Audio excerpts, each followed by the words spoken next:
Shri Venkateswara gold తాకట్టులో ఉన్న మీ బంగారాన్ని విడిపించి కొనబడును.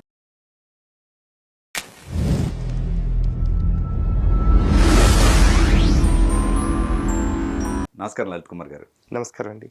హిందూ ముస్లిమే కాదు, హిందూ క్రిస్టియన్స్ మధ్య బాగా ఎక్కడ ప్రతి రాష్ట్రంలో ఈ అల్లర్లు జరుగుతూనే ఉన్నాయి.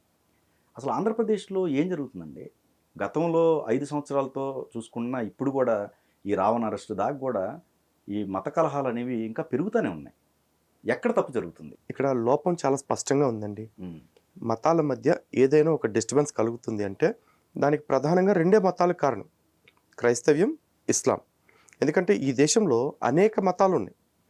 హిందుత్వం ఉంది, ఇస్లాము, క్రిస్టియానిటీ, బౌద్ధము, జైనము, సిక్కు, పార్సీ, ఇంకా ఫోక్ రిలీజియన్స్ చాలా ఉన్నాయి. ఎవరికి ఎవరితో ఘర్షణ లేదుగా. ఎప్పుడైనా విన్నారా? లేదు. ఎప్పుడు ఇష్యూ ఎక్కడ వస్తుంది? ఓ క్రైస్తవుడికి హిందువుకి, ఓ ముస్లింకి హిందువుకి. ఎందుకు వస్తుంది? వీళ్ళు ఏమంటారంటే హిందువులు తిరిగి క్రిస్టియన్స్ని క్వశ్చన్ చేస్తాను, లేకపోతే క్రిస్టియన్స్ని మత ప్రచారాన్ని అడ్డుకుంటేనో, లేకపోతే ముస్లింలు లవ్ జిహాద్ పేరుతో చేస్తున్న వాటిని అడ్డుకుంటేనో మైనార్టీల మీద దాడి అని చెప్పేసి అంటారు.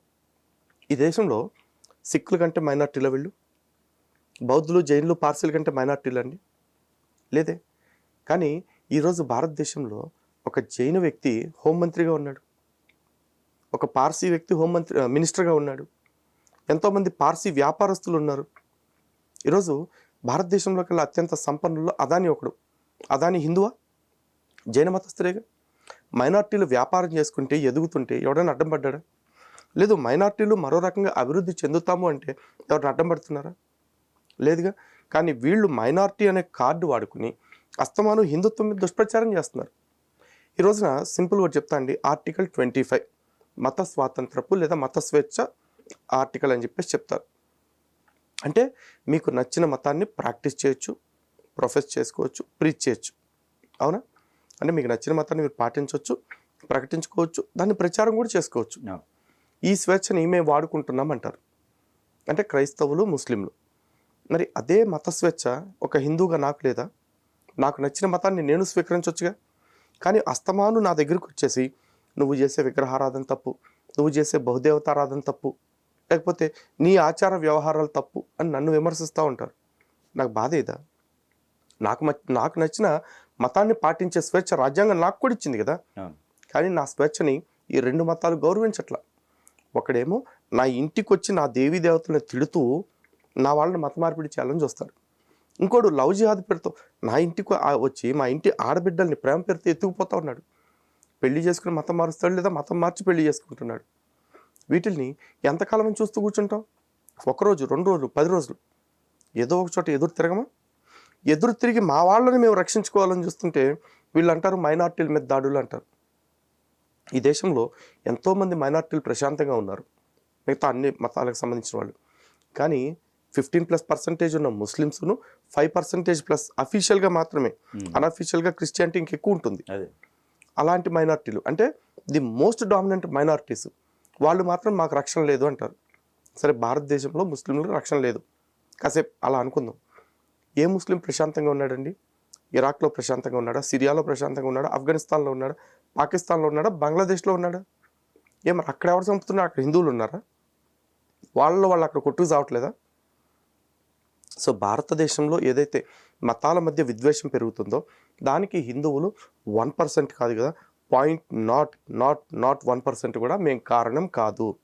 ఏదన్నా చిన్న రిటాలియేషన్ ఉంటే అది మమ్మల్ని మేము కాపాడుకోవటం కోసం చేస్తున్న ప్రక్రియే, ఎదట వాళ్ళ మీద దాడి కానే కాదు. ఇది ప్రభుత్వాలు ఎప్పుడైతే గమనించి ఈ 2 వర్గాల్ని కట్టడి చేస్తాయో అప్పుడు ఈ ఘర్షణలకి తావు ఉండదు. ఇది ఎప్పుడైతే మేధావులు ముసిగేసుకున్న వాళ్ళు అర్థం చేసుకొని, ఒరే నాయన మీరు వాళ్ళ జోలికి పోకపోతే వాళ్ళు మిమ్మల్ని ఏమీ చేయరు, మీరు ఆటోమేటిక్గా సేఫ్గా ఉంటారు, కాబట్టి అన్నీ మూసుకుని కూర్చోండి, మీ చర్చిల్లో మీరు ప్రచారం చేసుకోండి, ప్రార్థనలు చేసుకోండి, మీ మసీదుల్లో మదర్సాల్లో మీ మతాన్ని చెప్పుకోండి, దీనికి ఏ అబ్జెక్షన్ లేదు, హిందువుల జోలికి వెళ్ళొద్దు అని చెప్పే సెక్షన్ కావాలండి ఇప్పుడు. ఒకనాడు క్రైస్తవ ప్రచారకులు అందరూ కలిసి ఇందిరాగాంధీ గారి దగ్గరికి వెళ్ళారట. వెళ్ళి క్రైస్తవులకు రక్షణ లేదు, క్రైస్తవులకు రక్షణ లేదు అంటే ఆవిడ ఒక మాట చెప్పారట. అంటే నేను హనుమాన్ చౌదరి గారికి సంబంధించిన ఒక బుక్లో చదివాను ఈ మాట. No minority can be safe by constantly irritating there neighbouring majority అని ఇందిరాగాంధీ గారు చెప్పారు. అంటే ఏ మైనారిటీ కూడా తన పొరుగునే ఉండే ఒక బలమైన మెజారిటీని పదే పదే విసిగిస్తూ ఎక్కువ కాలం సేఫ్గా ఉండలేరు.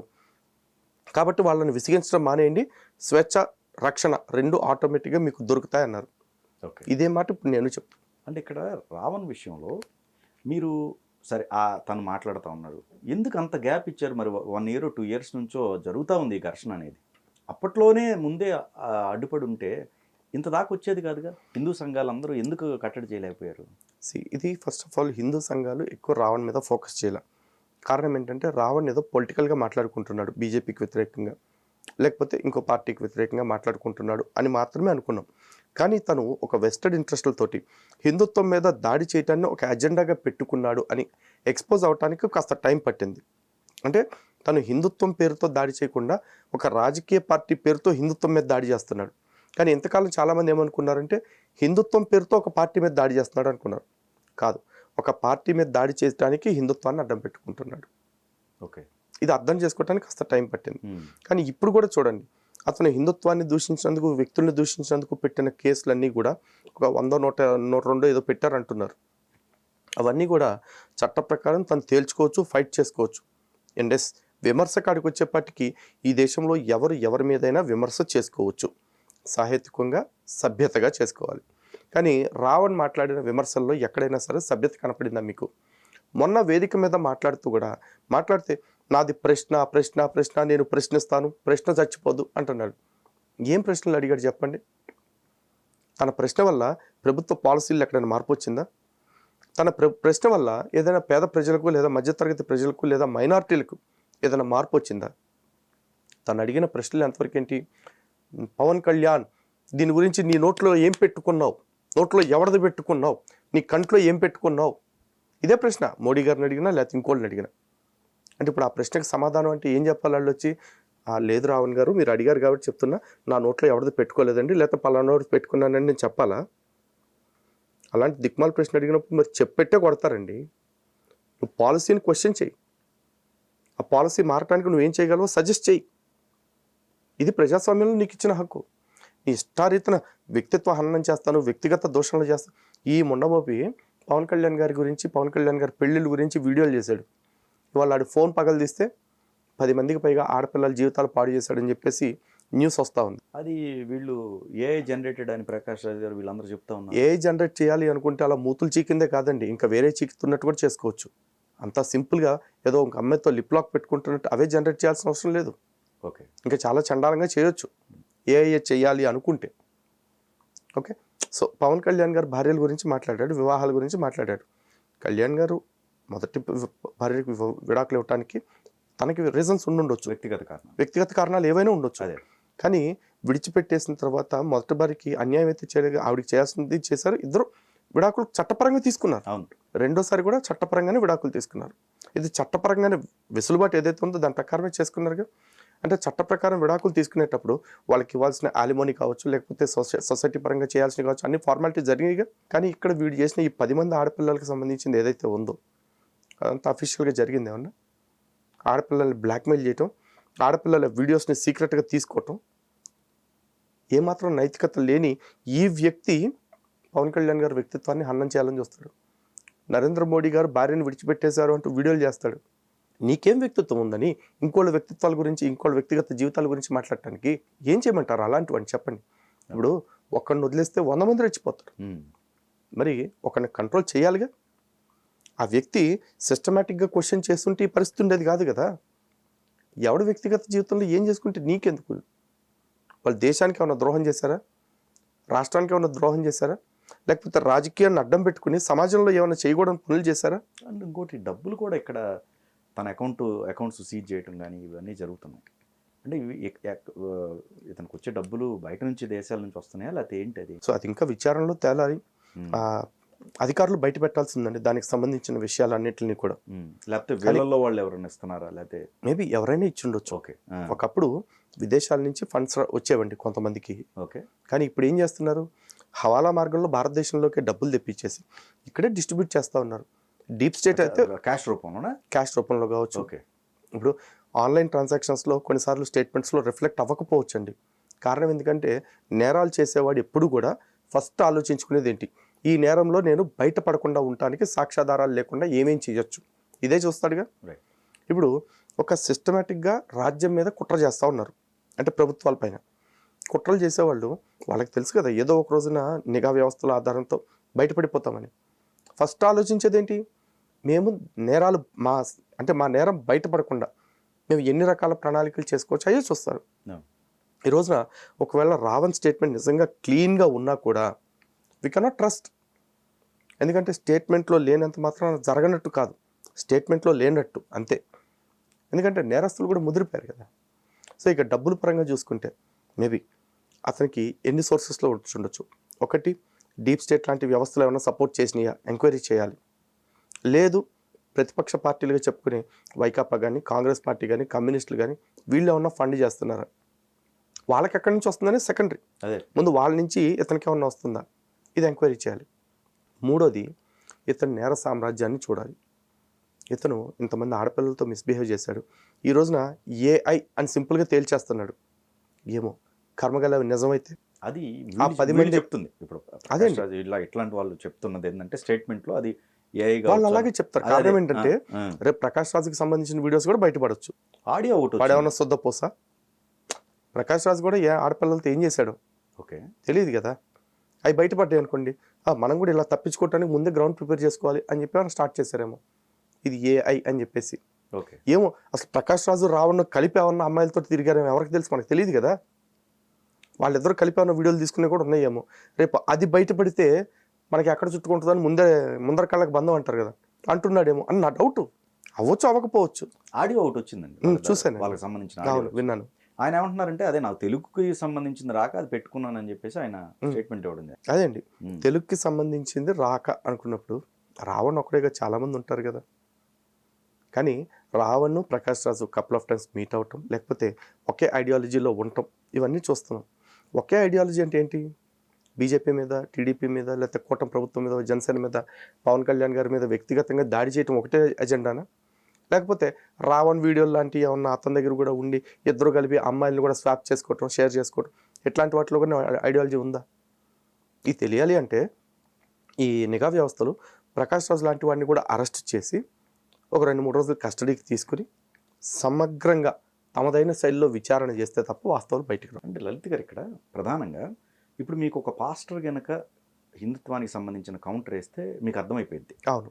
సో పాస్టర్ లేకపోతే ఒక క్రిస్టియన్, వీళ్ళు క్రిస్టియన్ అనేది ఎక్కడ వాడట్లేదు, కానీ హిందుత్వానికి సంబంధించిన భావజాలను వ్యతిరేకిస్తూ ఉన్నారు.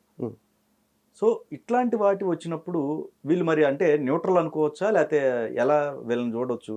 ఇప్పుడు ఫైనల్ అయిన తర్వాత తెలిసిద్ది ఏది వీళ్ళు క్రిస్టియానిటీకే మద్దతు పలుకుతున్నారు అనేది తర్వాత తెలిసిద్ది అనుకుందామండి. కానీ ఫస్ట్ లేయర్ మొత్తం కూడా హిందుత్వం మీద టార్గెట్ ఉంటుంది. అది అర్థం చేసుకోవడానికి టైం పట్టవచ్చు. విచిత్రంగా ప్రపంచవ్యాప్తంగా చూసుకున్నట్లయితే అండి, ముస్లిమ్స్, క్రిస్టియన్స్, నాస్తికులు, కమ్యూనిస్టులు, హిందువులు 5 మతాలు ఉన్నారు. ఈ 4 మతాల వాళ్ళకి ఒక్కడే ఉమ్మడి శత్రువు ఎవరయ్యా అంటే హిందువు. కారణం ఏంటంటే ఇజ్రాయెల్ అనే ఒక చిన్న దేశంలో పుట్టిన క్రిస్టియానిటీ అనే ఒక మతం ఈరోజు 150 పైచీలకు దేశాలను ఆక్రమించేసింది. కానీ 2000 సంవత్సరాల నుంచి భారతదేశంలో ఇప్పటికీ కూడా ఇంకా మత ప్రచారం చేసుకుంటూ మైనారిటీ అనే స్టేటస్ తోటే ముక్కుతూ మూలుగుతూ ఉంది క్రిస్టియానిటీ. సౌదీ అరేబియా అనే ఒక చిన్న ప్రాంతంలో ఒక ఎడారి దేశంలో పుట్టిన ఇస్లాం అనే మతం 50 పైచీలకు దేశాలు, ఇంకా సుమారు చెప్పాలంటే 60 దగ్గర దేశాలను ఆక్రమించుకుంది. ఓకే. కానీ వాళ్ళు దాదాపు 1000 సంవత్సరాల పైనుంచి కష్టపడుతున్నా సరే భారతదేశాన్ని ఆక్రమించలేకపోయారు. సో వీటన్నిటికీ ప్రధానమైన అడ్డంకి ఏంటి, భారతదేశంలో భారతీయుల్లో డీప్ రూటెడ్గా ఉండిపోయిన సనాతన ధర్మం. కానీ ఇక్కడ సో సనాతన ధర్మాన్ని అటాక్ చేయాలి. అటాక్ చేసే క్రమంలో ఇక్కడ క్రిస్టియన్స్ సువార్త ప్రచారం చేస్తున్నారు, ముస్లింలు దావా ప్రచారం చేస్తున్నారు. వీళ్ళు భగవంతుడి గురించి ఎంత చెప్పినా కూడా హిందువులు ఏముందలేండి ఎవరి దేవుడు వాళ్ళు అని సరిపెట్టేస్తారు. కారణం ఏంటంటే హిందువులకు మొదటి నుంచి కూడా సహనాన్ని నేర్పుతుంది సనాతన ధర్మం. హిందువులకు మొదటి నుంచి తమ విశ్వాసాల పట్ల అపారమైన దృఢమైన నమ్మకాన్ని నిలబెడుతుంది సనాతన ధర్మం. సో వీళ్ళు తెలివిగా ఏం చేశారు, ఆ నమ్మకాన్ని చీల్చాలి, ఫస్ట్ ఆ నమ్మకాన్ని పడగొట్టాలి. అది పడగొట్టిన తర్వాత అప్పుడు యేసు వైపు అల్లా వైపు లాగొచ్చు. అలా పడగొట్టాలంటే ఏం చేయాలి, హిందువుల్లో నుంచి కొంతమంది బ్యాచ్లను తయారు చేస్తారు. అందులో నాస్తికులు అంటారు, కమ్యూనిస్టులు అంటారు, హేతువాదులు అంటారు, అజ్ఞేయవాదులు అంటారు, సత్యాన్వేషులు అంటారు, ఇలా రకరకాల ముసుగులు వేసుకొస్తారు. ఇది కాకుండా ఈ మధ్య కొత్త బ్యాచ్ హిందూ స్వామీజీలాగా వస్తారు. వాళ్ళు గుండు కొట్టించుకుంటారు, ఇంత బార పొట్టలు వేసుకుంటారు పందుల్లాగా. ఇంకొంతమంది ఉంటారు భగవద్గీతల్ని రకరకాల పేర్లతో వస్తారు. యథార్థ గీత అని, త్రైత గీత అని, తొక్కలో గీత అని, తొట్ట గీత అని తీసుకుని వస్తారు. వీళ్ళన్నీ తీసుకుని వచ్చేసి ఈ నాస్తికులుగా చెప్పబడే వాళ్ళు మన విశ్వాసాల మీద దాడి చేస్తూ మీవన్నీ మూఢనమ్మకాలు, మీవన్నీ పిచ్చి నమ్మకాలు అని మన నమ్మకాల మీద కొడుతూ ఉంటారు.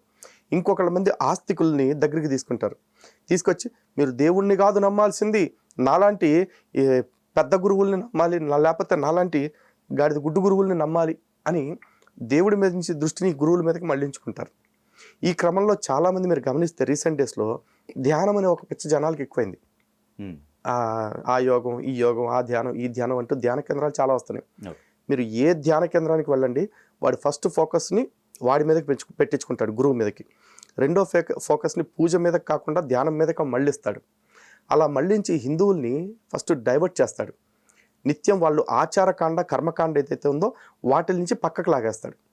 అలా పక్కకు లాగేసిన వెంటనే వాళ్ళకి తెలియకుండానే హిందుత్వంలో ఆచారకాండకి, విగ్రహారాధనకి, నిత్యారాధనకి దూరం అయిపోతారు. అలాంటి వాళ్ళు మెల్లగా అన్ని మతాలు సమానం అనుకునే కాడికి వస్తారు. ఈ అన్ని మతాలు సమానం అనుకునేది ఎవడు? మళ్ళీ ఈ బ్యాచే. అటు హిందూ, అటు క్రిస్టియన్స్లో, ముస్లిమ్స్లో ఎవడు ఉండడు. సో అలా మెల్లగా వెళ్ళని ఆ మతాల వైపు సానుభూతి పరులుగా మారుస్తూ ఉంటారు. సో ఇన్ని రకాల కుట్రలు హిందుత్వం మీద జరుగుతూ ఉన్నాయి. ఓన్లీ థింగ్ ఏంటంటే ఈ కుట్రలన్నింటిని చెప్పేవాళ్ళు లేరు, చెప్తామంటే అవకాశం ఇచ్చే వేదికలు లేవు. లక్కీగా డివోషనల్ ట్రీ ఛానల్ లాంటి వాళ్ళు మీరు కొంచెం రెస్పాన్సిబుల్గా మీరు చెప్పేది వింటున్నారు తప్ప కొన్ని ఛానల్స్లో అయితే ఈ టాపిక్ చెప్తుంటే డైవర్ట్ చేసేసే వాళ్ళు కూడా ఉన్నారు. ఓకే, పూర్తిగా కూడా వినరు. ఓకే, సరే, ఇక్కడ లలిత్ గారు ఒక మాట అన్నారు మీరు. ఇన్ని దేశాల్లో ఈ అటు క్రిస్టియానిటీ కావచ్చు, ఇస్లాంకి సంబంధించినవి కావచ్చు, అవి ఎక్కడో ఒక చోట పుట్టి ఎంత స్ప్రెడ్ అయ్యింది. కానీ భారతదేశం యొక్క అస్తిత్వాన్ని మాత్రం, హిందూ భావజాలాన్ని మాత్రం కదిలించలేకపోయారు అని అన్నారు. కానీ వాళ్ళు ఎంటర్ అయ్యారు. ఎట్లా? సంస్కృతి సాంప్రదాయాలను మొత్తం ఇంకొక లేయర్ని క్రియేట్ చేశారు. ఇప్పుడు హిందూ పేర్లు కావచ్చు, లేకపోతే హిందూ సాంప్రదాయాలు కావచ్చు, ఎన్ని మార్పులు జరుగుతుంది. మరి వీటన్నిటిపైన ఇప్పుడు దీన్ని ఇలానే వదిలేసుకుంటూ పోతే నెక్స్ట్ జనరేషన్కి ఒక కన్ఫ్యూజన్ స్టేటస్లో పడతారు. అసలు ఏది హిందూ సాంప్రదాయం అంటే ఖచ్చితంగా అండి. కాకపోతే ఆల్రెడీ ధ్వజస్తంభాలు వచ్చేసాయి, వాళ్ళకి అడ్డమైన వచ్చేసినాయి. ఇవన్నీ ఆపటం అనేది లేదా? అది కూడా స్వేచ్ఛన, భావ ప్రకటన స్వేచ్ఛ లాగా అది కూడా స్వేచ్ఛన. ఒక నిజంగా చెప్పాలంటే అది స్వేచ్ఛ కంటే కూడా చీటింగ్ అండి. వాళ్ళంతా 420 బ్యాచ్లు కాబట్టి ఇట్లాంటి మాయ మాటలు చెప్పుకుంటూ వస్తున్నారు. కాకపోతే ఇక్కడ సనాతన ధర్మానికి సంబంధించిన బేసిక్స్ మన వాళ్ళకి కూడా కొంచెం ఒక 2 లైన్స్లో చెప్పాలి. సనాతన ధర్మంలో మీరు ఒక ఆచారాన్ని గమనించండి. సన్యాసులు సముద్రయానం చేయకూడదు అని చెప్పి ఒక రూల్ ఉంది, తెలుసండి? ఎందుకు అంటే వీళ్ళు ఈ సముద్రాన్ని దాటి వేరే సీమకు వెళ్ళకూడదు. ఒకవేళ వెళ్ళొస్తే ప్రాయశ్చిత్తం కూడా చేసుకోవాలి. వాళ్ళకి ఏదో కర్మకాండ కూడా కొంత ఉంది, ప్రాయశ్చిత్త కాండ. ఎందుకు అలా పెట్టారు అంటే ఈ దేశం జ్ఞానభూమి, ఇది కర్మభూమి, వేదభూమి, దైవభూమి. ఇక్కడ ఉండి ప్రపంచం మొత్తం బాగుండాలని ఎన్నైనా యాగాలు చేయొచ్చు, ఎన్నైనా త్యాగాలు చేయవచ్చు, చేశారు కూడా. అందుకే భారతదేశాన్ని ఇప్పటికి కూడా ప్రపంచానికి పూజగది అంటారు. అంటే మీరు మిగతా దేశాల్లో వాళ్ళు ఎలా ఉన్నారో నువ్వు పట్టించుకోకు, అందరూ బాగుండాలని కోరుకో. అందుకే చెప్తారు కదా, స్వస్తి ప్రజాభ్య పరిపాలయంతం న్యాయేన మార్గేణ మహిం మహిష గోబ్రాహ్మణేభ్య శుభమస్తు నిత్యం లోకా సమస్త సుఖినో భవంతు అంటారు. అంటే లోకాలన్నీ సుఖంగా ఉండాలి. గోబ్రాహ్మణేభ్య అంటే సాధు జీవనం కలిగిన వాళ్ళు, జ్ఞానవంతులు ఎక్కడున్నా బాగుండాలి అని భారతదేశం నుంచే యజ్ఞాలు చేశారు, యాగాలు చేశారు, త్యాగాలు చేశారు ఎంతోమంది ఋషులు. ఎందుకంటే వీళ్ళకి మత ప్రచారం చేసుకోవటం, మన మతాన్ని వ్యాప్తి చేసుకోవటం టార్గెట్ కాదు. భారతదేశం అనే భూమిని కేంద్రంగా చేసుకుని ప్రపంచం అంతా బాగుండటానికి నువ్వేం చేయగలవు అవి చెయ్యి అని చెప్పారు. కానీ ఇజ్రాయెల్లో పుట్టిన దేవుడు ఏం చెప్పాడు? సర్వలోకానికి వెళ్ళి సకల సృష్టికి సువార్తను ప్రకటించు అన్నాడు. సువార్త అంటే ఏంటో తెలుసా అండి? యేసుక్రీస్తు కన్యకు పుట్టాడు, యేసుక్రీస్తు శిలువ మరణం పొందాడు మన పాపాల కోసం, యేసుక్రీస్తు మరలా 3వ రోజున లేచాడు, యేసుక్రీస్తు మరలా 2వ రాకడ వస్తాడు. ఈ 4 వచనాలే సువార్త. ఈ 4 వచనాలు మీరు ప్రపంచం అంతా చెప్పండి. నమ్మి బాప్తిజం పొందువాడు రక్షించబడతాడు, నమ్మని వాడు శిక్షించబడతాడు. అంటే ఈ 4 మాటలు నేను నమ్మి ఎవడైతే మతం మారుతాడో వాడికి రక్షణ, నమ్మకపోతే వాడికి శిక్ష అని చెప్పారు. ఇది క్రిస్టియానిటీ. ఇక్కడ సింపుల్గా మాట చెప్తా అండి. యేసుక్రీస్తు పుట్టాడు, నో ప్రాబ్లం, ఓకే. యేసుక్రీస్తు శిలువ మరణం పొందాడు, ఈ ఒక్క లైన్ తీసేయండి. యేసుక్రీస్తు మరలా మూడో రోజున లేచాడు. ఇది కూడా ఉంచుదాం. యేసుక్రీస్తు రెండో రాకడ వస్తాడు. మధ్యలో శిలువ మరణం ఒక్కటే తీసేయండి. ఆ ఒక్కటి తీసేస్తే అసలు మిగతా రెండింటికి లింక్ కుదురుద్దా? కుదరదు. అప్పుడు యేసు పుట్టిన వేస్టే. యేసు ఎలా దేవుడయ్యాడు? పుట్టినందుకు కాదు, మన పాపాల కోసం చచ్చిపోయాడు కాబట్టి దేవుడయ్యాడు. సరే అండి, యేసుక్రీస్తు పుట్టాడు, మన పాపాల కోసం చచ్చిపోయాడు, ఇది కూడా ఒప్పుకుంటా. మూడోది ఉంది, యేసు మూడో రోజున లేచాడు అని. ఈ మూడో రోజున లేచాడు అని తీసేయండి, యేసు దేవుడు అవుతాడేమో అడగండి. అవడు. సరే, మూడో రోజున లేచాడు అని కూడా కాసేపు అనుకుందాం. యేసు రెండో రాకడ నేను వస్తాను అని చెప్పలేదు, అప్పుడు యేసు దేవుడు అవుతాడా? సో ఇక్కడ యేసు పుట్టినంత మాత్రాన యేసు దేవుడు అవ్వాలా? యేసు గురించి జరిగిన మిత్స్ ఏవైతే ప్రచారాలు ఉన్నాయో దాని కారణంగా యేసుని దేవుడిగా ప్రచారం చేశాడు. దీనివల్ల లోకం అంతా సుభిక్షంగా ఉండే అవకాశం ఉందా? లేదు. లోకం అంతా బాగుండాలి అంటే ఏం చేయాలి? సనాతన ధర్మం చెప్తుంది చూసారా, సర్వే జన సుఖినో భవంతు లోకా సమస్త సుఖినో భవంతు అని. దానివల్ల మాత్రమే మార్పు వస్తుంది. అందుకే సనాతన ధర్మం ప్రపంచవ్యాప్తంగా వ్యాపించే దృష్టి ఆలోచన ఏమీ లేదండి. ఉన్న చోట నుంచే ప్రపంచం అంతా బాగుండాలని మాత్రమే కోరుకుంది. కానీ క్రిస్టియానిటీ, ఇస్లాము ఉన్న చోట ఉండటం కాదు, మనం ఆక్రమించుకుంటూ వెళితే మనం బాగుంటాము, మన జనాభాని పెంచుకుంటే బాగుంటాము అని అంటున్నారు. అందుకే వాళ్ళ మతాలు వ్యాప్తి చెందుతున్నాయి, సనాతన ధర్మం వ్యాప్తి చెందట. కానీ చివరికి సనాతన ధర్మం లేకపోతే ప్రపంచంలో ఏ మతానికి మనుగడ లేదండి. ఈరోజు క్రిస్టియానిటీ ఉంది, మళ్ళీ చర్చిల ముందు ధ్వజస్తంభాలకు వచ్చారుగా, యేసుక్రీస్తుకి అభిషేకాలు అష్టోత్తరాలు చేసుకుంటున్నారుగా. చివరికి పొద్దున ఒక వీడియో చూసా, ఆవిడ పాస్టర్ గడు కూర్చొని ఒక పెళ్లి కొడుకు తోడి పెళ్లి కొడుకుకి పసుపు పోస్తా ఉన్నాడు. మొన్న సంక్రాంతికి చూసుకుంటే తమిళనాడులో అడ్డొస్తున్నాం కదా, మరి వాటన్నిటిని ఎందుకు అడ్డుకోవట్లే హిందూ సంఘం? అడ్డుకోవాలి అంటే ఈ దేశంలో మేము చెప్తున్నాం అండి, వీళ్ళు చేస్తున్న మోసాల గురించి మేము ఎక్స్పోజ్ చేస్తున్నాం. కానీ సీరియస్ టోన్ వెళ్ళాలి అంటే దీని మీద నిజంగా రావాలి అంటే పెద్ద పెద్ద పీఠాధిపతులు, ప్రవచనకర్తలు వాళ్ళు బయటకు వచ్చి మాట్లాడాలండి. అంకితం అయిపోతున్నారు అనుకుందాం, అంతే అవుతున్నారు. ప్రవచనాలకి అంకితం అయిపోతే ఇంక హిందూ సమాజం కూడా ఒక మూర్ఖత్వంలో నుంచి బయటికి రావాలి. ఎందుకంటే ఈరోజు మాలాంటి వాళ్ళు కనుక ఎవరన్నా ప్రవచనకర్తల్ని అయ్యా మీరు ధర్మం చెప్పండి అని క్వశ్చన్ చేస్తే, నువ్వు ప్రవచనకర్తల్ని అనే అంత తోడివా అని మమ్మల్ని క్వశ్చన్ చేస్తున్నారు. మేము ప్రవచనకర్తలు ఎందుకు క్వశ్చన్ చేస్తాం? ఫస్ట్ మారాలి. మాకేమైనా ఆస్తులు కావాలా వాళ్ళే, లేకపోతే వాళ్ళ దగ్గర నుంచి మాకేమైనా సందాలు రావాలా? అక్కర్లేదు, వాళ్ళు మారాలి. శంకర్లో పోస్తే తీర్థం అన్నట్టు గ్రంథాలు చదివిన వాడు చెప్తే ఇంకాస్త ప్రామాణికత ఉంటుంది. కాబట్టి బయటకు వచ్చి చెప్పండి, వీళ్ళు చేస్తున్న ఎడ్డి పనుల్ని ఖండించండి. సనాతన ధర్మంలోకి ఏవైతే చెడు దీన్ని ఏమంటారు కల్ట్స్ వస్తున్నాయో వాటిని ఖండించండి. ఖండించడం కాదు, చట్టపరమైన చర్యలు ఉండవా వీళ్ళకి? చట్టపరంగా చర్యలు అనేవి నిలబడే అవకాశం లేదండి. వాడు ఏమంటాడు, మాకు కూడా నచ్చింది చేసుకుంటున్నాం అంటాడు. అది వేరండి. నచ్చడం అంటే నచ్చితే ఏది పడితే చేయటం కాదుగా. 100% మీ అస్తిత్వాన్ని దెబ్బకొట్టే హక్కు నాకు లేదుగా. 100% కాదండి. దాని మీద ఎందుకు ఫైట్ చేయలేకపోతున్నారు? ఇప్పుడు ఇది హిందూ ఎటుకి సెక్యులర్ కంట్రీ, ఇది హిందూ రాజ్యం కాదనేది ఆల్రెడీ అందరూ చెప్పుకుంటున్నారు. అట్లీస్ట్ ఆ హిందూ భావజాలన్న బ్రతికించుకోవచ్చుగా మీరు. ఇప్పుడు మీరు అన్న సలహా నేను తీసుకుంటా అండి, తప్పకుండా లీగల్ గా నా వంతు ప్రయత్నం నేను చేస్తాను. డిస్కషన్ వచ్చింది కాబట్టి డెఫినెట్ గా నేను ఈ క్వశ్చన్ తీసుకుంటాను, ఈ సజెషన్ తీసుకుని దీని మీద లీగల్గా వెళ్ళడానికి ప్రయత్నం చేస్తానండి. కాకపోతే నాకైతే నమ్మకం లేదు. కారణం ఏంటి అంటే, వాడు ఫస్ట్ ఆఫ్ ఆల్ దాన్ని ధ్వజస్తంభం అంటే, ఇది ధ్వజస్తంభం కాదు, మేమేదో పెట్టుకున్నాం మాకు చర్చికి ముందు అంటాడు. అభిషేకం అన్నాం అనుకోండి, మా బైబిల్లో కూడా అభిషేకం అనే పదం ఉంది కాబట్టి వాడుకుంటున్నాం అంటాడు. సో వాడికి అంటే వాడిలో ఏమాత్రం చిత్తశుద్ధి ఉన్నా, నిజంగా చర్చికి క్రిస్టియానిటీని ఫాలో అయ్యే ఈ క్రైస్తవులుగా మతం మారిపోయిన హిందువులు ఎవరైతే ఉన్నారో వాళ్ళలో ఏమాత్రం చిత్తశుద్ధి ఉన్నా కూడా చర్చికి వెళ్ళిన వెంటనే వాళ్ళు అడగాల్సింది, ఒక గాడిద అయితే అక్కడే ఉన్నాయి కదరా, అవన్నీ నచ్చకేగా ఇక్కడికి వచ్చాము, ఇక్కడ కూడా అదే రొట్టుండే కాడికి నువ్వేం పీకుతున్నావు, ఇక నీ దేవుడు ఏం పీకుతున్నాడు, నీ పుస్తకం ఏం చెప్తుంది కొత్తగా అని వాళ్ళు అడగాలి. అడుగుతారేమో చూద్దాం. దాని మీద మేము కూడా కంటిన్యూస్గా ఎడ్యుకేట్ చేసే ప్రయత్నం చేస్తామండి. ఇక్కడ రావణ్ విషయానికి వస్తే అండి, ఇప్పుడు అతను మాట్లాడిన దాంట్లో ఇప్పుడు ఈ మధ్య డిస్కషన్ మీరు గమనించినట్టయితే తన అనేది ఏంటంటే ఇలా అనకూడదు, ఇప్పుడు సనాతన ధర్మం దానికి ఒక వర్డ్ వేసాడు, అది నేను మాట్లాడను. అదే ఆ వర్డ్ వేసి ఇలా అంటే ఎలా ఉంటుంది అంటే లాస్ట్లో ఇలా అంటే ఎలా ఉంటుంది, అన్నీ అనేసిన తర్వాత ఇలా అంటే ఎలా ఉంటుంది అనే కదా అన్నది. అలా అనకూడదు అనేది ఒక అంటున్నారు వాళ్ళు. అంటే అన్న తర్వాత ఇలా అనకూడదు అనే ఒక పదం వేస్తే సరిపోద్ది, అనాల్సిన అన్ని అని. ఇది ఒక స్ట్రాటజీ లేండి, స్ట్రాటజీ. ఓకే, సో దీనికి చట్టం వర్తించదు అనేది కూడా డిస్కషన్ జరుగుతుంది. సరే, ఇప్పుడు తన అన్న మాటలకి నిజంగా చట్టం వర్తించకపోతే కేసు నుంచి తనే కడిగిన ముచ్చల్లా బయటకు వస్తాడుగా, రమ్మనండి. కానీ తను ఇప్పుడు అరెస్ట్ అయింది మత ఘర్షణల మీద లేకపోతే మతాలను దూషించిన దాని మీద కాదు, దేశ వ్యతిరేక కార్యకలాపాలు చేస్తున్నందుకు, దేశ వ్యతిరేక శక్తులు ఎవరైతే ఉన్నారో వాళ్ళకి సమర్థించేలాగా మాట్లాడినందుకు కదా. కాబట్టి దాని నుంచి తప్పించుకోవటానికి అయితే అవకాశం లేదుగా. ఈరోజు హిందుత్వం మీద తిట్టాడు అంటున్నారు, హిందుత్వం మీద చాలామంది విమర్శలు చేస్తున్నారు. అయితే ఆ విమర్శలకి నాలాంటి వాళ్ళు సమాధానం చెప్పే టైంలో చెప్తున్నారు. లేదు అసలు ఆ విమర్శకి వాల్యూ లేదు అనుకుంటే, విమర్శకి బెస్ట్ కౌంటర్ ఏంటంటే విస్మరణ, మర్చిపోవటం, దాన్ని వదిలేయటం. అది కూడా చేస్తున్న వాళ్ళు ఉన్నారు. కానీ ఇక్కడ రావణ్కి వచ్చేప్పటికీ కేవలం సనాతన ధర్మాన్ని దూషించడం ఒకటే కాదుగా, ఇంకా చాలా చేశాడు తను. నక్సలైట్ల విషయంలో చూసుకోండి, ఒక పక్కన కేంద్ర ప్రభుత్వం క్లియర్గా డేట్ ప్రకటించింది, 1 yearలో నక్సలైట్లను లేకుండా చేసేస్తాము అన్నారు, చేసేశారు. కానీ ఆ టైంలో తను ఏమన్నాడు, ఒక్క హిడ్మాన్ చంపితే 100 మంది హిడ్మాలు పుట్టుకొస్తారు అన్నాడు. అంటే 100 మంది హిడ్మాలు పుట్టుకొస్తున్నారంటే 100 మంది నక్సలైట్లను చంపితే 10,000 మంది నక్సలైట్లు పుడతారనేగా.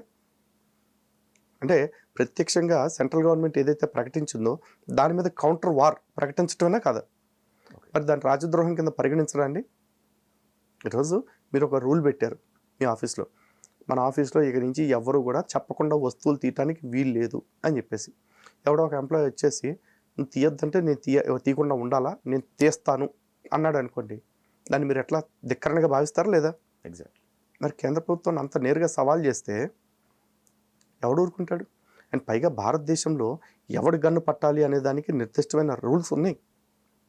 ఇప్పుడు ఆర్మీకి ఇచ్చారు, పోలీస్కి ఇచ్చారు, ఆ డ్యూటీని రక్షణ దళాలకి ఇచ్చారు.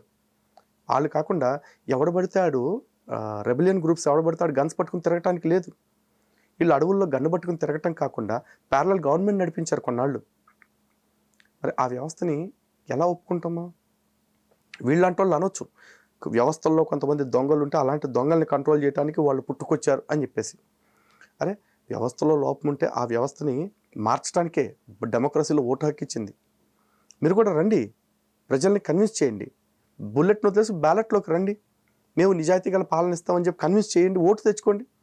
అలా కాకుండా మేము గన్నుతోనే మారుస్తాము అంటే, ఇప్పుడు కాలం మారిపోయింది, గన్ను పట్టుకున్న వాళ్ళు అందరూ పోయారు, అలాంటి వాళ్ళని సమర్థిస్తున్న వాళ్ళు కూడా జైలుకి పోయాడు. ఈడొక్కడే కదా, ఇట్లాంటి వాళ్ళు చాలామంది ఇంకా పోతారు లోపలికి. తులసి చందు విషయంకి వచ్చేసరికల్లా, అవునండి, ఎందుకు హిందువులందరూ తన మీద యాంటీ అవుతున్నారు? హిందువులందరూ యాంటీ అవుతున్నారు అంటే ఊరికే హిందువులేం పని పాట లేకుండా లేరు కదండి. తులసి చంద్ ఎవరు అసలు? తులసి చంద్ను ఒక్కదాన్నే ఫోకస్ చేసుకోవటానికి. తులసి చంద్ కదా పదే పదే హిందుత్వానికి యాంటీగా మాట్లాడుతుంది. తను తేనె పూసిన కత్తిలా మాట్లాడుతుంది. అంటే నేరుగా హిందుత్వాన్ని విమర్శ చేసినట్టు ఉండకపోయినా తను ఒక పార్టీకి వ్యతిరేకంగా మాట్లాడుతూ అందులో హిందుత్వాన్ని ఇబ్బంది పెడుతూ మాట్లాడుతుంది. నిన్న కూడా రామ మందిరానికి సంబంధించిన దొంగతనం కేసుల్లో ఏదో జరుగుతున్న న్యూస్ వస్తుంది కదా, దాని గురించి మాట్లాడుతూ 1-2 సార్లు ప్రధాని మోడీ గారు అపాయింట్ చేసిన చంపత్ రాయ్, ప్రధాని మోడీ గారు అపాయింట్ చేసిన సో అండ్ సో పర్సన్ అని చెప్పేసి పర్టికులర్గా చెప్తుంది. ప్రధాని మోడీ గారు ఒక్కళ్ళేనా? టీటీడీ చైర్మన్ ఎవరు అపాయింట్ చేస్తున్నారండి? ఏ గవర్నమెంట్ వస్తే వాళ్ళు చేయట్లేదా? నిన్న యాదాద్రి బోర్డు వేశారు, రేవంత్ రెడ్డి గారు కదా వేసింది సీఎంగా ఉండి. మరి వీళ్ళందరూ టీటీడీలో జరిగేదానికి బయట జరుగుతున్న వాటికి బాధ్యతలు తీసుకుంటున్నారా? టీటీడీ ఆస్తుల్ని, నిరర్ధక ఆస్తులు అని చెప్పేసి దాదాపు 5,000 కోట్ల రూపాయల ఆస్తుల్ని వేలం వేయాలని ట్రై చేశారు. టీటీడీకి సంబంధించిన బంగారాన్ని ఒకసారి అయితే అనాథలాగా పట్టుకున్నారు చెన్నైలో, 2 లారీలు బంగారాన్ని.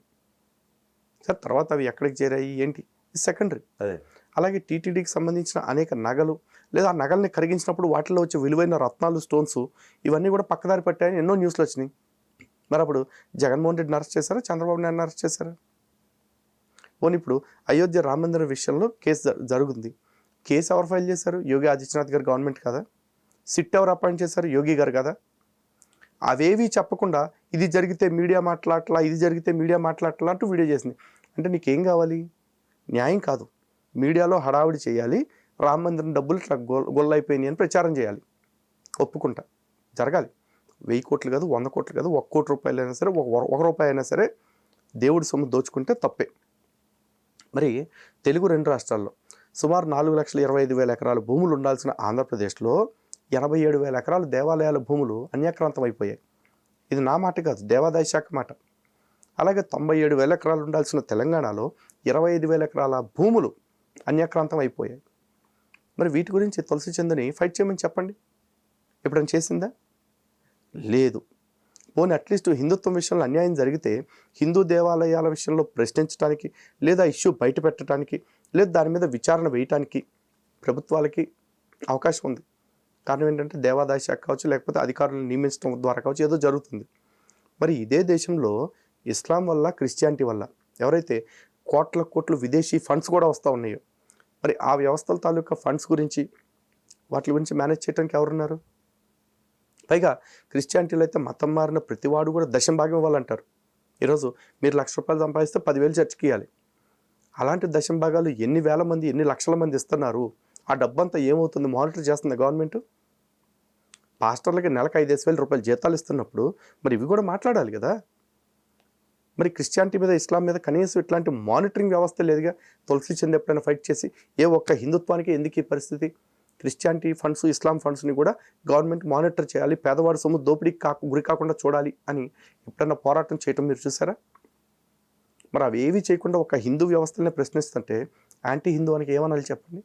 ప్రకాష్ రాజ్ గారు కూడా పదే ఈ విమర్శలు ఏవైతే ఉన్నాయో, అంటే ఆయన క్రిస్టియన్ అవటం వల్ల జరుగుతున్నాయి అనుకోవాలా, లేకపోతే ఆయన రేషనలిస్ట్ అంటున్నారుగా? రేషనలిస్ట్ అని చెప్పుకుంటున్నాడండి. ఇప్పుడు రావణ్ణి కొంతవరకు నేను రేషనలిస్ట్గా ఒప్పుకుంటా. కారణం ఏంటంటే తన గతంలో క్రిస్టియానిటీ మీద, ఇస్లాం మీద కూడా విమర్శలు చేసిన సందర్భాలు ఉన్నాయి. కానీ ప్రకాష్ రాజు వన్ సైడెడ్గా, బ్లేటెంట్గా హిందుత్వాన్ని మాత్రమే టార్గెట్ చేసుకుంటాడు. ప్రకాష్ రాజు మోడీ గారిని మాత్రం టార్గెట్ చేసుకుంటాడు, బీజేపీని టార్గెట్ చేసుకుంటాడు. ప్రకాష్ రాజు ఇప్పుడు కొత్తగా పవన్ కళ్యాణ్ గారిని టార్గెట్ చేస్తున్నారు. ఎందుకంటే పవన్ కళ్యాణ్ గారు ఆమె అన్అపాలజెటిక్ సనాతని అని స్పష్టంగా చెప్పున్నారు కాబట్టి. అదే ప్రకాష్ రాజు స్టాలిన్ని విమర్శించడం ఏం చూసారా? ఇప్పుడు కొత్తగా విజయ్ సీఎం అయ్యారు కదా, విజయ్ని విమర్శించడం చూసారా? లేదు. ఎందుకంటే వాళ్ళు వీళ్ళు అంతా ఒకటి, మీ తినాలే మా తినాలి, నువ్వు గొర్రె నేను గొర్రె, కొట్టు చేస్తున్నారు అంతే.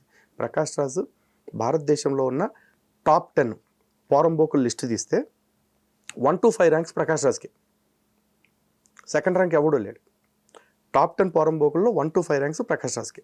అంటే వీళ్ళకి ఏంటి, ప్రకాష్ యాంటోనీ రాజ్. వీళ్ళు అంటే స్వచ్ఛందంగా ఏదైనా చేయాలనుకుంటున్నారా, లేకపోతే వెనకుండి ఎవరైనా నడిపిస్తున్నారా? 100% అండి. ఇది వీళ్ళు స్వచ్ఛందంగా చేసేదైతే కాదు. స్వచ్ఛందంగా ప్రశ్నించాలి అనుకున్నప్పుడు ప్రశ్నకి సమాధానం వచ్చేదాకా పోరాటం చేయాలి. కానీ వీళ్ళు ప్రశ్నించి మార్కెట్లో వదిలేస్తారు. ఓకే, అర్థం పర్థం లేని ప్రశ్న. కానీ లలిత్ గారు వీళ్ళు కోరుకునేది ఏంది? కంప్లీట్గా క్రిస్టియానిటీ కావాలని కోరుకుంటున్నారా దేశం మొత్తం? సింపుల్ అండి. ఇప్పుడు మీకు నాకు పరిచయం లేదు, దూర పరిచయం. అంటే మీరు మీ ఛానల్లో వీడియోస్ చేస్తారు, నేను నా ఛానల్లో వీడియోస్ చేస్తాను. ఓకే, నేను అంజి గారు పోయిన నెల మీరు 200 కోట్లు స్విస్ బ్యాంక్లో ఎందుకు దాచారు అని అడుగుతా. మీరు నాకు రెస్పాండ్ అవుతారా? ఎందుకంటే మీ దగ్గర 200 కోట్లు కాదు, 2 లక్షలు కూడా లేవు అప్పుడు అక్రమంగా వచ్చినాయి. ఓకే, లేను యాడ పెచ్చముండవుడు కదా వాగుతున్నాడు అనుకుంటారా? లేకపోతే మీరు చెప్పేదంత అబద్ధం అంటే దమ్ముంటే నిరూపించండి అంటారా? ఫస్ట్ రియాక్షన్ ఏముంటుంది? పెచ్చరాకుడుగానే అనుకుంటారు. అట్లాగే వీళ్ళు అర్థం పర్థం లేని క్వశ్చన్స్ అడుగుతున్నారు కేంద్ర ప్రభుత్వాన్ని అయినా, పవన్ కళ్యాణ్ అయినా. వాళ్ళందరూ పని మానేసుకుని వచ్చి, అమ్మో ఇప్పుడు పలానా ప్రకాష్ రాజ్ గారికి మనం సమాధానం చెప్పకపోతే మనకి ఏమైపోద్దో అని వచ్చి కూర్చోవాలా? అరే ఆల్రెడీ అక్కడ 11 సీట్లు ఇచ్చి ఒకరిని కూర్చోబెట్టారు. అతనే ఈరోజు అసెంబ్లీకి వచ్చి క్వశ్చన్ చేయకుండా ప్రజల్ని గాలికి వదిలేశాడు జగన్మోహన్ రెడ్డి. ఓకే, ఎందుకు? నాకు పదవి ఇస్తే తప్ప రాను అని చెప్పేసి. ప్రశ్నించే ప్రతిపక్షం అక్కడ లేకుండా కూర్చుంది. నువ్వు ఎక్కడో బెంగళూరులో కూర్చుని, ఈడు ఒకడు హైదరాబాద్లో కూర్చుని నేను ప్రశ్నిస్తా నువ్వు సమాధానం చెప్పు అంటే ప్రభుత్వాలు పని మానేసి ఇట్లాంటి పోరంబొగ్గళ్ళందరికీ సమాధానాలు చెప్పుకుంటూ కూర్చుంటాయండి. ప్రజాస్వామ్యంలో ప్రశ్నించడానికే ప్రతిపక్షం. ఆ ప్రతిపక్షానికి జవాబుదారీగా ఉండాలి ప్రభుత్వాలు. కానీ అక్కడ అసలు చేయాల్సిన బాధ్యతగా చేయట్లేదు. ఇప్పుడు ప్రభుత్వాన్ని పని మానేసి వీళ్ళందరికీ సమాధానం చెప్పని మనం ఎట్లా డిమాండ్ చేస్తాం? ఇక ఈ 2 తెలుగు రాష్ట్రాల్లో ఏవి డేంజర్ జోన్లో ఉన్నాయి? ఆంధ్రప్రదేశ్ లేకపోతే తెలంగాణ? 100% ఆంధ్రప్రదేశ్ అండి. ఆంధ్రప్రదేశ్. తెలంగాణ అంత ఎఫెక్ట్ డేంజర్ జోన్ కూడా కాదు, చెప్పాలంటే వల్నరబుల్ స్టేజ్లో ఉంది. అవునా? వల్నరబుల్ స్టేజ్లో ఉంది తెలంగాణ. ఇప్పుడు కనుక హిందూ సమాజం రియాక్ట్ అవ్వకపోతే, ఈ 5 సంవత్సరాలు కనుక డ్యామేజ్ కంట్రోల్ చేసుకోకపోతే భవిష్యత్తులో ఆంధ్రప్రదేశ్ భవిష్యత్తు మళ్ళీ అంధకారంలోకి వెళ్ళిపోయే అవకాశం ఉంది. ఎందుకంటే ఈ రోజున కూటమి ప్రభుత్వం ఉంది, కూటమి ప్రభుత్వం మైనార్టీల హక్కుల్ని అణిచేస్తుంది అని సిగ్గు లేకుండా వేదికలెక్కి మాట్లాడుతున్న పాస్టర్ గాళ్ళు ఎవరైతే ఉన్నారో, అభినయ్ దర్శన్ గడి కావచ్చు, అజయ్ బాబు గడి కావచ్చు, లేకపోతే ఇంకొక సత్రకాయ గడి కావచ్చు, వీళ్ళందరూ ఏం చెప్తున్నారు? ఈరోజు రాష్ట్రంలో మేము 40% ఉన్నాం, మేము 2 కోట్ల మంది ఉన్నాం, 1.5 కోటి మంది ఉన్నాం అని చెప్పేసి మాట్లాడుతున్నా క్రైస్తవులు. అవును, ఆల్రెడీ కొన్ని జిల్లాలే ఉన్నాయి. అసలు జిల్లాలే మాది, గుంటూరు మాది, ఈస్ట్ మాది, వెస్ట్ మాది, బాపట్ల మాది, బొత్సు మాది అని చెప్పేసి మాట్లాడుతున్నాడు. ఏం చేయాలండి వాళ్ళని? ఇప్పుడు చెప్పండి, ఎవరు డేంజర్లో ఉన్నారు? తెలంగాణ, ఆంధ్రప్రదేశ్? ఓకే. తెలంగాణ సుఖంగా కూర్చుందని నేను అంటలా. తెలంగాణకు ఉండే రిస్క్ తెలంగాణకు ఉంది, లవ్ జిహాద్ కానీ లేకపోతే కొంతమంది మత మార్పిడిగాళ్ళు కానీ. ఎందుకంటే ఇక్కడ ప్రభుత్వాలు కూడా తోఫాలు ఇస్తాయి, పండగల గిఫ్ట్లు ఇస్తాయి, ఎల్బీ స్టేడియంలో మీటింగ్లు పెట్టి పెడతాయి, బహుమతులు ఇస్తాయి, అన్నీ చేస్తాయి. ఇక్కడేం తక్కువ లేదు. కాకపోతే ఇక్కడతో పోలిస్తే ఆంధ్రప్రదేశ్ ఎక్కువ రిస్క్లో ఉంది, ఇది వాస్తవం. అండ్ ఇంకోటి ఇక్కడ అదృష్టం ఏంటంటే తెలంగాణలో పుట్టిన ప్రతి హిందువుకి కూడా పోరాట స్ఫూర్తి ఉంది. ఇక్కడ ధర్మానికి ఏదైనా కష్టం వచ్చిందంటే వచ్చి నిలబడటానికి 1000 మంది ఎనీ టైం రెడీగా ఉంటారు. ఆంధ్రప్రదేశ్లో ఆ పరిస్థితి తక్కువ. ఆంధ్రప్రదేశ్లో ఎంతవరకు ఏంటి అంటే వీడు మా కులపోడా, లేకపోతే వీడు మా పార్టీ వాడా, ఇట్లా ఆలోచిస్తున్నారు. ఒక 5 సంవత్సరాలు కులము పార్టీ అన్నీ పక్కన పెట్టి ధర్మం కోసం నిలబడండి. ఎందుకంటే గత 5 ఏళ్లలో జగన్మోహన్ రెడ్డి, అంతకుముందు 5 ఏళ్ళు రాజశేఖర్ రెడ్డి చేసిన డ్యామేజ్ని నిలబెట్టుకుని సరి చేసుకోవాలంటే ఈ 5 ఏళ్ళు మనం సిన్సియర్గా పనిచేయాల్సిందే. ఒక మాట మీద రావాలి. 100% హిందువులందరూ ఒక మాట మీదకి రావాలి. ధర్మం ఫస్ట్, ధర్మం నెక్స్ట్, ధర్మం లాస్ట్. అదేలేండి, ఈ వీళ్ళలో ఉన్న ఏదైతే ఏమంటాం మన కలయిక ఉండదు కదా, అనైక్యత వీళ్ళలో ఉన్న అనైక్యతే అంతే. ఖచ్చితంగా హిందువుల్ని విడగొడతాం చాలా ఈజీ అండి. ఇప్పుడు తెలుగు 2 రాష్ట్రాల్లో ఉండే హిందువుల్ని విడగొట్టాలి అంటే ఒక చిన్న మాట, పవన్ కళ్యాణ్ నువ్వు తెలంగాణలో కాలు ఎట్లా పెడతావురా అని ఒకడు అన్నాడు అనుకోండి, పవన్ కళ్యాణ్ గారు రివర్స్లో ఒక మాట అన్నారు అనుకోండి, ఇక్కడ హిందువులందరినీ రెచ్చగొట్టేయచ్చు. వెంటనే ఇక్కడ హిందువులందరూ అన్ని పక్కన పెట్టేస్తారు. నువ్వు ఆంధ్రోడు, నువ్వు ఎక్కడికి వస్తావు, అక్కడ ప్రాంతం తీసుకొచ్చేయచ్చు. హిందువులను విడగొడతావు ఈజీ. అదే అక్కడ కాకుండా హిందువులు ఇంకా విడగొట్టాలి అనుకుంటే ఎస్సీ, ఎస్టీ, బీసీ, ఓసీ వీటిని పెట్టి విడగొట్టవచ్చు. ఒకవేళ హిందువుల్ని మళ్ళీ విడగొట్టాలి అనుకుంటే ఎస్సీలు అయితే మాలా మాదిగ్గా విడగొట్టవచ్చు, ఓసీలు అయితే కమ్మ కాపు రెడ్డిగా విడగొట్టవచ్చు, బీసీలు అయితే ఈ ఇంకేదో కులాల పేర్లు చెప్పేసి యాదవను గౌడను విడగొట్టవచ్చు. అంతే. హిందువులను విడగొడతాం ఈజీ.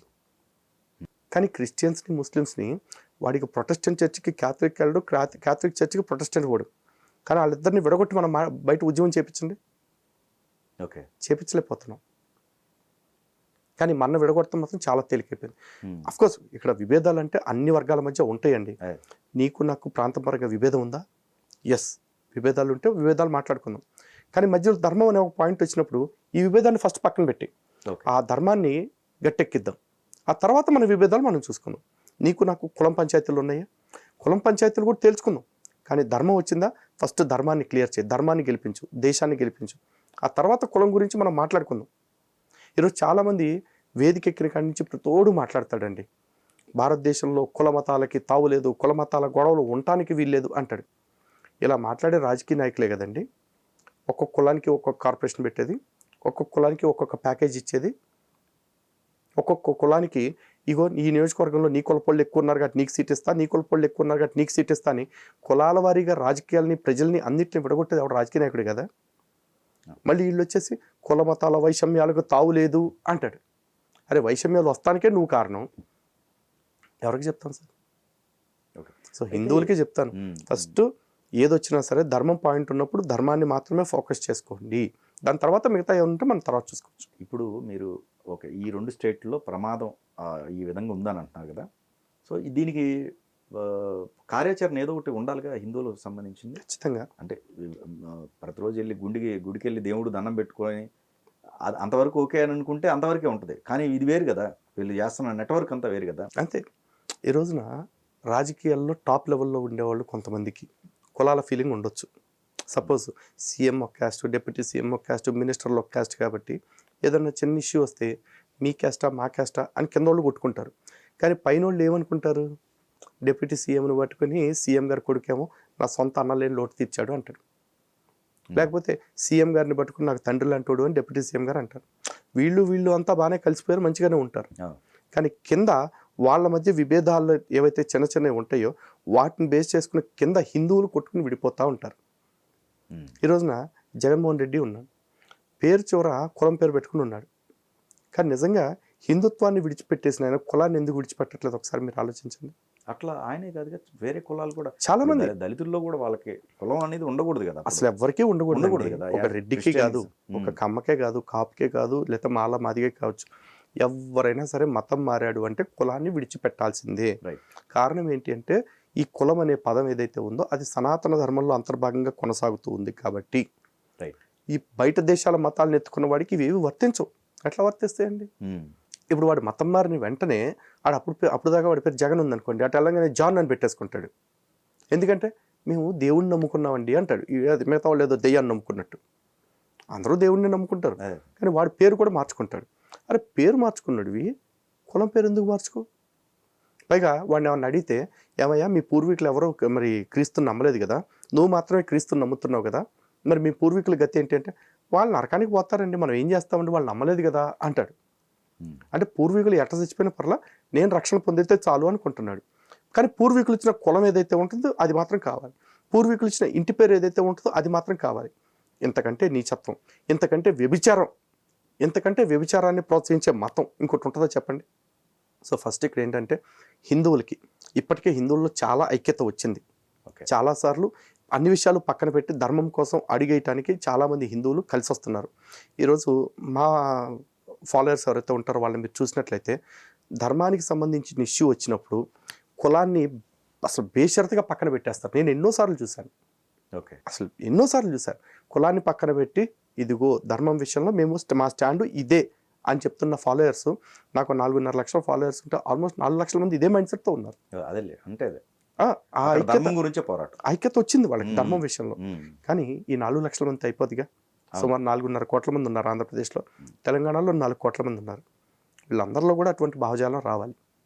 ఆ భావజాలాన్ని తేవటం కోసం అవసరమైతే మా ఓపిక ఉన్నంత వరకు కాదు, ఊపిరి ఉన్నంత వరకు పోరాటం చేస్తూనే ఉంటామండి. రావణ్ కేసు విషయంలో ఏబి వెంకటేశ్వరరావు గారి స్టేట్మెంట్ మీరు ఉన్నారు కదా? విన్నానండి. సో ఆయన అదే అంటున్నారు, ఈ కేసులు అసలు కరెక్ట్ కాదని చెప్పి అంటున్నారు, పైగా ఇవేమి నిలబడవని కూడా చెప్తున్నారు. నాకు అర్థం కావట్లా, అంతకాలం ఐపీఎస్గా చేసిన వ్యక్తి, ఒక ఇంటెలిజెన్స్ డీజీగా చేసిన వ్యక్తి, ఆ మాట తీరేంటి, ఆ చెప్పే విధానం ఏంటండి? ఇప్పుడు ఊపా చట్టం ఏదైతే యూఏపీ ఉందో ఈ చట్టం గురించి మాట్లాడుతూ ఈ చట్టం కరెక్ట్ కాదు అని మాట్లాడుతున్నాడు. చట్టం కరెక్ట్ కాదు అనుకున్నప్పుడు 1967 నుంచి ఉన్న చట్టాన్ని అప్పటి నుంచి ఎందుకు క్వశ్చన్ చేయలేదు, ఎందుకు ఛాలెంజ్ చేయలే? అదే అంటే ఇప్పుడు ఆ చట్టాలన్నీ ఏంటి, అలంకారప్రాయంగా అలా అలమరలో పెట్టి దాచుకోవటానిక కాదు కదా. ఈరోజు రావణ్ విషయం చూసుకుంటే ఇందాక చెప్పాను, రావణ్ ఆల్రెడీ చెప్పాడు, ప్రభుత్వం చెప్పిన స్టేట్మెంట్కి వ్యతిరేకంగా ఈ ఉద్యమం పుట్టుకొస్తూనే ఉంటుందో, ఒకటి పోతే 100 మంది పుడతాడు అని చెప్పాడు. అంటే ఇండైరెక్ట్గా నక్సలైట్ రిక్రూట్మెంట్ గురించి మాట్లాడాడు. ఒకరిని చంపేస్తే ఆగిపోదు ఉద్యమం, ఇంకా చాలామంది వచ్చి జాయిన్ అవుతారు దళంలోకి అని చెప్పేసి చెప్తున్నాడు. మరి ఇది ప్రభుత్వ వ్యతిరేక చర్య, ప్రజాశాంతికి భంగం కలిగించే చర్య. యూఏపీఏ అంటే ఏంటండి, అన్లాఫుల్ యాక్టివిటీస్ ప్రివెన్షన్ యాక్ట్.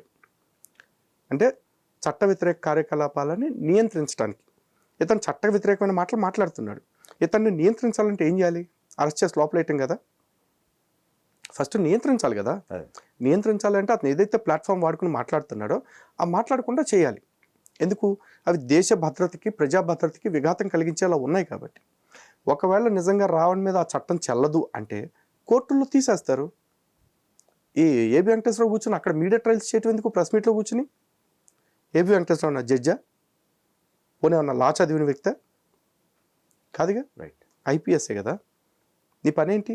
విచారణ చేసి సాక్ష్యాలని సమర్పించడం కోర్టుకి. విచారణ చేస్తారు. విచారణ చేసే వ్యవస్థలు ఎవరైతే ఉన్నారో వాళ్ళు, ఈ స్టేట్ పోలీస్ అయితే స్టేట్ పోలీస్, క్రైమ్ బ్రాంచ్ అయితే క్రైమ్ బ్రాంచ్, ఎన్ఐఏ అయితే ఎన్ఐఏ, వాళ్ళు విచారణ చేసి ఇదిగో ఈ రావణ్ అనేవాడు ఇలా తప్పులు చేశాడు అని కోర్టుకి ఇస్తారు. అవి తప్పులు, ఇవన్నీ నిజమైన సాక్ష్యాలని కోర్టు నమ్మితే శిక్ష వేస్తుంది. లేదు వాడిని ఏదో కావాలని ఫ్రేమ్ చేస్తున్నారు, ఇదంతా తప్పుడు ప్రచారం అని కోర్టు నమ్మింది అనుకోండి, అంటే డిఫెన్స్ తరఫున కౌన్సిల్ ఎవడో ఉంటాడు కదా, వాళ్ళు ఏమైనా ప్రూవ్ చేసుకున్నారు అనుకోండి, ఇవన్నీ తీసి పడండి, మీరు అంతా తప్పు చేస్తున్నారు, ఒక వ్యక్తిని ఇలా కక్ష సాధించడం తప్పు అని చెప్పేసి విడుదల చేస్తారు. మధ్యలో ఏబి వెంకటేశ్వరరావు ఎవడు అసలు? రిటైర్ అయిపోయాడు కదా. ఆయన రిటైర్ అయిపోయినప్పుడు రిటైర్మెంట్ బెనిఫిట్స్ తీసుకుని హ్యాపీగా ఎంజాయ్ చేస్తూ కూర్చోమనండి. నువ్వు సర్వీస్లో ఉన్నప్పుడు ఏం పొడిచావని అడిగితే నేను నా ప్రెస్ మీట్లో చూసా, రంగనాయకం మీద కేసు అయినప్పుడు మనం అందరం వెళ్ళాం కదా, పోలీస్ స్టేషన్కి నినదించాం కదా అంటాడు. నువ్వేడు నిందించడానికి అసలు? రంగనాయకం ఎవరు అసలు? ఫస్ట్ రామాయణం విషవృక్షం అని చెప్పి ఒక బుక్ రాసింది. ఆమెకి పోలీస్ స్టేషన్ నుంచి పిలిపోస్తే నువ్వు వెళ్ళాను కదా అంటాను, సిగ్గులేదు అసలు సర్వీస్లో ఉండాలో చెప్పడానికి? అంటే ఒక హిందూ వ్యతిరేకకి సపోర్ట్గా నువ్వు వెళ్ళావు అంటే నువ్వు కూడా హిందూ వ్యతిరేకవే కదా. నువ్వు సర్వీస్లో ఉన్నప్పుడు ఎంతమంది హిందుత్వవాదుల్ని వేధించావు ఎవరికి తెలుసు?